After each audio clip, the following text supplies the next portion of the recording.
احمدہ و نصلی علی رسولہ الکریم اما بعد فاعوذ باللہ من الشیطان الرجیم بسم اللہ الرحمن الرحیم۔ میرے واجب الاحترام معزز علماء کرام اور سامعین اعظام، آج عقیدہ ختم نبوت اور اقصیٰ کے حوالے سے اس پروگرام میں آپ حضرات کے توسط سے اللہ کے فضل و کرم سے آپ سے گفتگو کا موقع مل رہا ہے۔ میں انتہائی مختصر وقت میں آپ کے سامنے چند وہ تاریخی اور مذہبی حقائق رکھنا چاہوں گا کہ ہمارے مسلمان شاید یہ سمجھتے ہیں کہ عالمی مجلس تحفظ ختم نبوت نے اس موقع کو غنیمت جانا اور اقصیٰ والے ایشو کو بنیاد بنا کر پورے ملک میں ختم نبوت کے کاز کو تیز کیا اور ساتھ اقصیٰ کا عنوان جوڑ دیا۔ حالانکہ حقیقت یہ نہیں ہے، حقیقت اس سے بھی زیادہ سنگین کہیے یا دلچسپ کہیے، وہ اس طرح کہ ہمارے مسلمان جو قادیانیت کے خلاف کام کر رہے ہیں، یہ در حقیقت یہودیت کی بی ٹیم کے خلاف 100 سال سے زیادہ کا عرصہ ہو چکا یہ برسر پیکار ہیں۔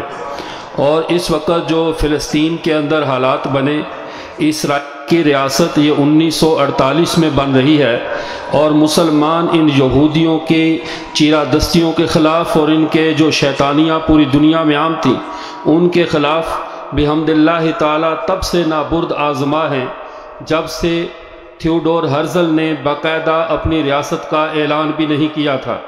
اگر آپ توجہ فرمائیں تو میں مختصر ان کے عقائد، ان کا سیاسی پس منظر، پیش منظر اور پھر تہ منظر آپ حضرات کے سامنے رکھوں، پھر قادیانیت کے خلاف جو ہماری عالمی مجلس کی محنت ہے اس کا اثر اور دائرہ اثر کہاں تک ہے، میں اس کے حوالے سے بھی گفتگو کروں گا۔ معزز سامعین، یہ بات ذہن میں رہے کہ یہودیوں سے ابھی تک ہماری جنگ شروع نہیں ہوئی، یہ بات ذہن میں رکھیے۔ یہودیوں نے سب سے پہلے بخت نصر سے مار کھائی تھی، تب تک ہمارے آقا صلی اللہ علیہ وسلم تشریف بھی نہیں لائے تھے۔ ان کے بعد ٹیٹس رومی نے ان کو مارا تھا۔ دونوں باتوں کا ذکر اللہ نے سورہ اسراء میں فرمایا ہے، تو ان کو وہاں پر بھی مار پڑے تھے، تب بھی ہمارے ہاتھ ان کو نہیں لگے۔ پھر اس کے بعد جب آپ صلی اللہ علیہ وسلم نے ان یہودیوں کو مسجد اپنا مدینہ منورہ سے جلا وطن کیا، تب بھی ان کی مار پیٹ نہیں ہوئی، بلکہ ان کو سادگی کے ساتھ اور ان کو جانے کی اجازت دی کہ یہ علاقہ چھوڑو، تمہاری خباثت اتنی زیادہ ہے کہ کوئی بھی زمین تمہیں برداشت نہیں کرے گی۔ اس کے بعد ہٹلر نے ان کو مارا ہے، لیکن مسلمان ابھی تک ان کے ساتھ جتنی بھی ہماری مڈ بھیڑ ہو رہی ہے، جتنا بھی مسلمانوں کا ان کے ساتھ تقابل چل رہا ہے، یہ محض مدافعانہ ہے، دفاعی ہے۔ اصل پارٹی تو تب شروع ہوگی جب سیدنا عیسیٰ علیہ السلام نازل ہوں گے۔ ہمارا عقیدہ ہے عیسیٰ علیہ السلام نازل ہوں گے تب یہود کو وہ مار پڑے گی مسلمانوں کے ہاتھوں کہ کیا بخت نصر، کیا ٹیٹس رومی اور کیا ہٹلر، یہ بھول جائیں گے۔ تب تک تو ان کی پناہ گاہیں بھی تھیں، سب کچھ تھا، لیکن جب سیدنا عیسیٰ علیہ السلام اتریں گے، کائنات کی سب سے سچی زبان نے ہمیں خبر دی ہے، حتیٰ کہ اگر کوئی یہودی کسی درخت کے پیچھے بھی چھپے گا، کسی پتھر کے پیچھے بھی چھپے گا، تو وہ پتھر اور درخت یہ پکار کر کہے گا، یا مسلم ھذا یہودی ورائی فاقتلہ، اے مسلم میرے پیچھے یہودی چھپا ہوا ہے، اس کو مارو۔ اس لیے میں عرض کر رہا ہوں، ابھی تک جتنے بھی حالات ہیں، ابھی تک جو صورتحال چل رہی ہے، یہ تو صرف اس جنگ کی ہلکی سی جھلکیاں ہیں جس کا ہمارے ساتھ انشاءاللہ ان کا مارکا پیش آنے والا ہے۔ مسلمان چاہے عملی طور پر اس سے واقف ہوں یا نہ ہوں، میرے پیغمبر کی بات سچ ہے اور ہو کر رہے گی کہ انشاءاللہ آخری مار یہودیوں کو مسلمانوں کے ہاتھوں پڑنے والی ہے۔ اب اگلی بات کو سمجھ لیجئے، ہم نے ختم نبوت کی اس تحریک کے ساتھ اس بات کو کیوں جوڑا؟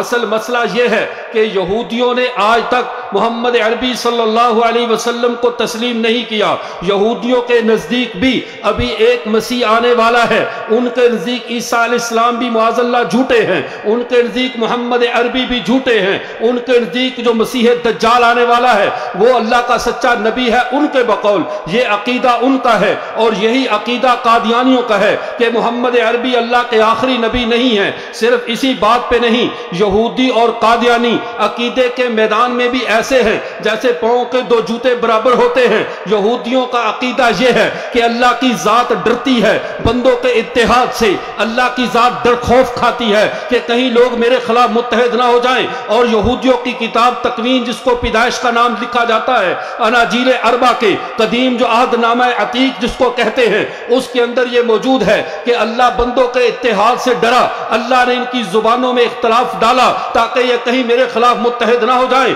یہ اللہ کے ڈرنے کا عقیدہ مسلمانوں کا نہیں ہے۔ مسلمانوں کا عقیدہ تو یہ ہے اللہ کی ذات کو کسی کا کوئی خوف نہیں، کسی کا کوئی ڈر نہیں، وہ ہر طرح کے خوف سے پاک ذات ہے۔ یہودیوں کا عقیدہ ہے اللہ بندوں سے ڈرتا ہے۔ مرزا قادیانی کا عقیدہ بھی بالکل بعین ہی اسی طرح ہے۔ مرزا غلام محمد قادیانی کہتا ہے کہ وہ رب جس کے قبضے میں زمین و آسمان کی بادشاہت ہے، وہ کہتا ہے میں چوروں کی طرح پوشیدہ آؤں گا۔ چوروں کی طرح ڈرنا یہ انسانوں کا کام ہے، خدا کا کام نہیں۔ اللہ کو ڈرنے والا یہودی بھی مانتے ہیں، قادیانی بھی مانتے ہیں۔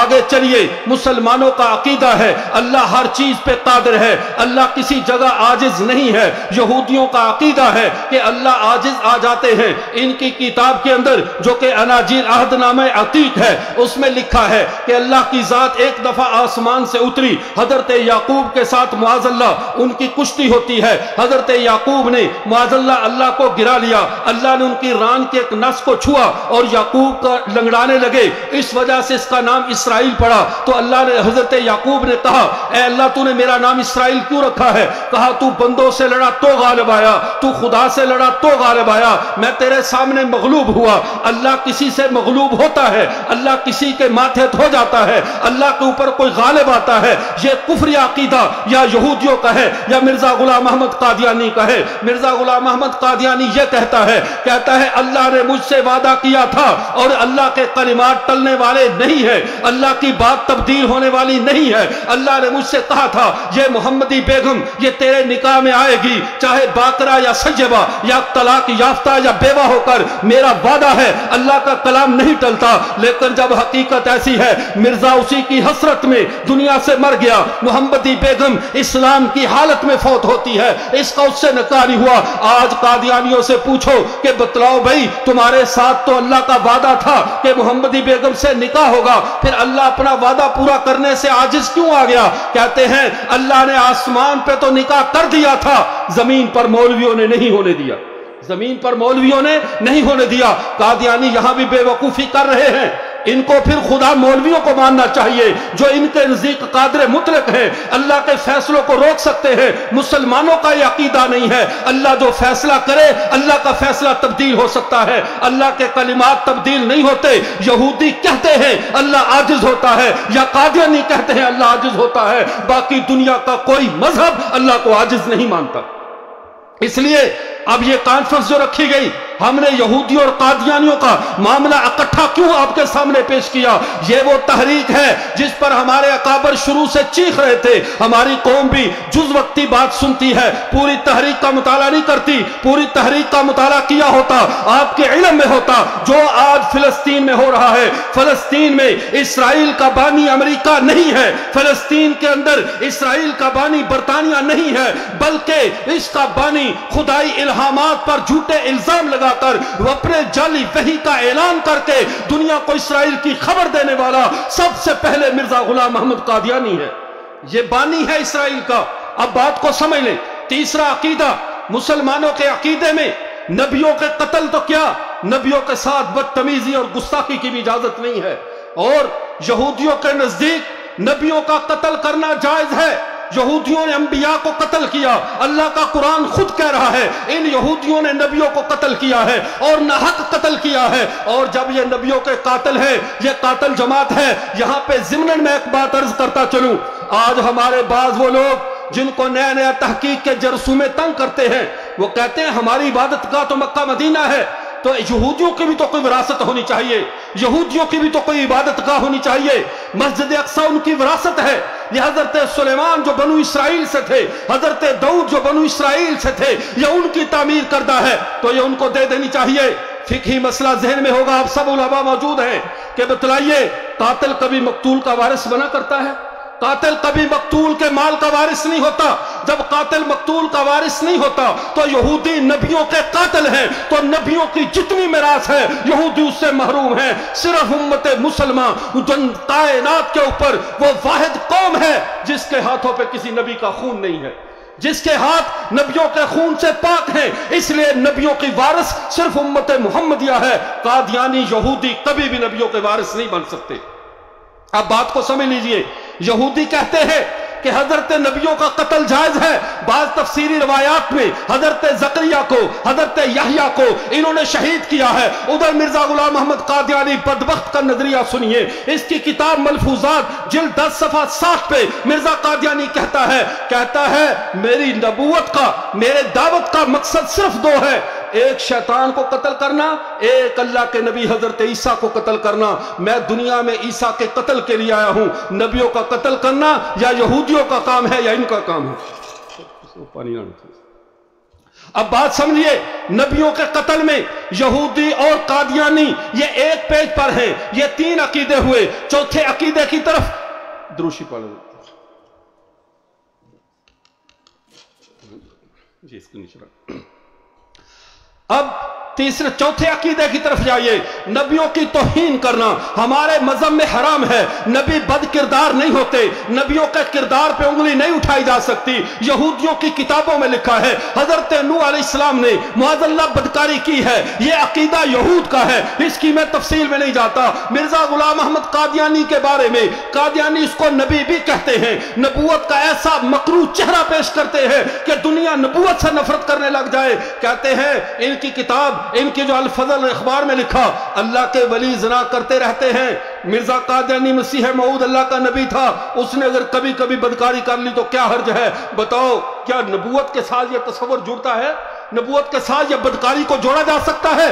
اب یا یہودی انبیاء کو گناہگار کہتے ہیں یا قادیانی کہتے ہیں. ان کے ماسوا کوئی روئے زمین پہ نبیوں کو گناہگار نہیں کہتا.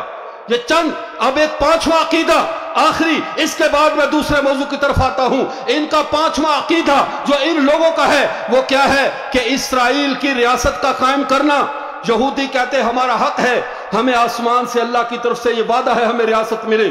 مرزا کا غلام محمد قادیانی کا جو نائب، اس کا جو بقول ان کے حواری، اس کا سر ظفر اللہ قادیانی اپنی کتاب تحدیث نعمت میں لکھتا ہے آسمانی کتابوں میں یہ بات موجود ہے، قرآن اور حدیث کی پیشن گوئیوں میں یہ بات موجود ہے کہ ایک اسرائیل کی ریاست قائم ہوگی. یہ ریاست کے قیام کا عقیدہ یہ یا یہودیوں کا ہے یا یہودیوں کے بارے میں قادیانیوں کا ہے. امت مسلمہ کا یہ عقیدہ نہیں ہے.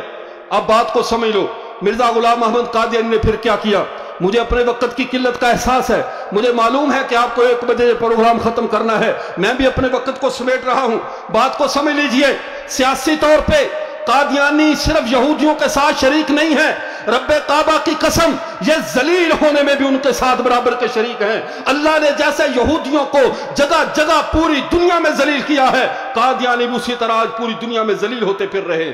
اب دیکھ لیجئے، جب یہ ریاست بنانے کا برطانیہ کا وزیر اعظم بینجامن ڈزرائیل نے، یہودی نے 1890 میں اپنی تقریر کے دوران کہا تھا کہ بھائی سنو، یہودی بہت مظلوم ہیں، ان کے لیے بھی تو کوئی وطن ہونا چاہیے.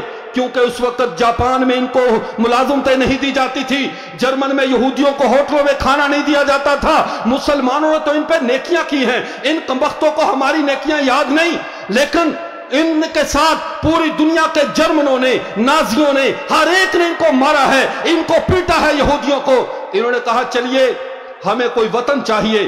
اب بینجامن ڈزرائیلی ایک نظریہ پیش کرتا ہے کہ ہمیں ہر حال میں ایک وطن کے لیے کوشش کرنی ہے اور اس وطن اسرائیل اور یہودیوں کے لیے بنانا ہے. میں سوال پوچھنا یہ چاہتا ہوں، اگر اسرائیل کو وطن ہی دینا تھا، ابھی تک روس کے 20 جزیرے خالی پڑے ہیں، یورپ کے جزیرے خالی پڑے ہیں، ان کے اندر تمام زندگی کی ضروریات موجود ہیں، چشمے پہاڑ اور زرعی زمینیں موجود ہیں، وہاں پہ آباد کر دیا جاتا. ان کو ہمارے سر پہ لا کر کیوں بٹھایا گیا؟ ان کو فلسطین جو خلافت عثمانیہ کا ایک صوبہ تھا، اس صوبے پہ اوپر غاصب ان کو کیوں کیا گیا؟ اب سوال یہ پیدا ہوتا ہے، ورنہ اپنے ملکوں میں بھی تو دے سکتے تھے. ہمارے پنجاب میں کہاوت چلتی ہے، حلوائی کی دکان پہ نانی کی فاتحہ پڑھنا.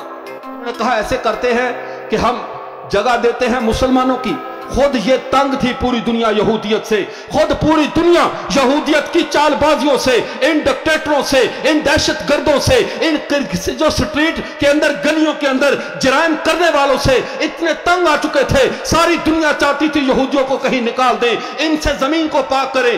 سب نے سوچ سمجھ کر ایک فیصلہ کیا، ہم ان کے لیے کون سی جگہ سوچیں؟ صاف ظاہر ہے کسی کو جمع کرنے کے لیے کوئی محبت کا، عقیدت کا، آپ سب ماشاءاللہ تمام جماعتوں سے تمام لوگ جمع ہوئے ہیں، میرے لیے یا ان علماء کے لیے تو جمع نہیں ہوئے، آپ جمع ہوئے اپنے پیارے آقا صلی اللہ علیہ وسلم کی ختم نبوت کے لیے۔ جب پیغمبر کا مبارک نام آیا، آپ نے جماعتوں کو، تنظیموں کو، سب کو بالائے طاق رکھا اپنے پیغمبر کی بات سننے کے لیے، جیسے تم آ گئے۔ یہودیوں کے لیے بھی تو ایسی بات ہونی چاہیے کہ وہ بھی اکٹھے ہو جائیں۔ ان کو سہون نامی پہاڑ کا کہا گیا کہ تم اس کے گرد جمع ہو جاؤ، یہ سہون پہاڑ ہے جس سے ان کو سہونی کہا جاتا ہے۔ اور ایک بات ذہن میں رکھے، فلسطین کے معاملے پہ ہمارا یہودیوں سے اس سے پہلے کبھی جھگڑا نہیں رہا۔ اگر مسجد اقصی یا فلسطین کا ایریا یہ پہلے عیسائیوں کے پاس تھا، حضرت سلیمان سے حضرت عمر کے ساتھ صلح کے موقع پہ انہوں نے وہ علاقہ حضرات صحابہ کے حوالے کیا۔ اور ایک مزے کی بات بتاؤں، اس وقت جب مسجد اقصی حضرت عمر کے دور میں فتح ہوئی تھی، اس وقت بھی مسلمانوں کے کمانڈر کا نام حضرت ابو عبیدہ بن جراح رضی اللہ تعالیٰ عنہ تھا، اور آج بھی ابو عبیدہ کے ہاتھ میں کمان ہے۔ انشاءاللہ اللہ اس نام کو رسوا نہیں ہونے دیں گے۔ اب بات کو سمجھیے، حضرت عمر کے حوالے انہوں نے صلح کے ساتھ ہمیں فلسطین کا رقبہ دیا، معاملہ ہمارا اور عیسائیوں کا تھا۔ بعد میں صلیبیوں نے اس جگہ کو ہم سے پھر چھین لیا، معاملہ ہمارا اور عیسائیوں کا تھا، یہودیوں کا کہیں ذکر نہیں ہے۔ اور پھر اس کے بعد جب سلطان صلاح الدین ایوبی نے 90 سال کے بعد باقاعدہ مسجد اقصی کو آزاد کروایا، فلسطین کو چھینا، تب بھی عیسائیوں سے چھینا، معاملہ ہمارا یہودیوں سے نہیں تھا، جب ان سے تنازع ہی نہیں تھا۔ ہماری جنگ تو عیسائیوں کے ساتھ تھی، لیکن یہودیوں نے، عالمی دنیا نے مل کر ان سب کو وہاں پہ مسلط کر دیا۔ اور 1897 میں تھیوڈور ہرزل نے ایک ریاست کا منصوبہ پیش کیا کہ ہم ایک ریاست بنانا چاہتے ہیں۔ جب وہ منصوبہ پیش کیا تو پوری دنیا میں، اس وقت تو یہ ٹی وی نہیں تھا، اس وقت تو یہ میڈیا کے ذرائع نہیں تھے کہ دنیا میں یہودیت کا پیغام عام ہو جائے، اسرائیل کی بات کو سن لیا جائے۔ پوری دنیا میں عالمی ریاست انفری میسن یہودیوں کے جاسوس سرگرم عمل ہو گئے، کچھ کرامات کے ذریعے، کچھ علم کے ذریعے، کچھ شعبدہ بازیوں کے ذریعے دنیا کا ذہن اسرائیل کے لیے ہموار کرنے لگے۔ اس وقت محمد حسین نوری، یہ ایران میں بہائی مذہب کا بانی، یہ بھی یہودیت کا حامی بن کے اٹھتا ہے۔ ادھر سے افغانستان میں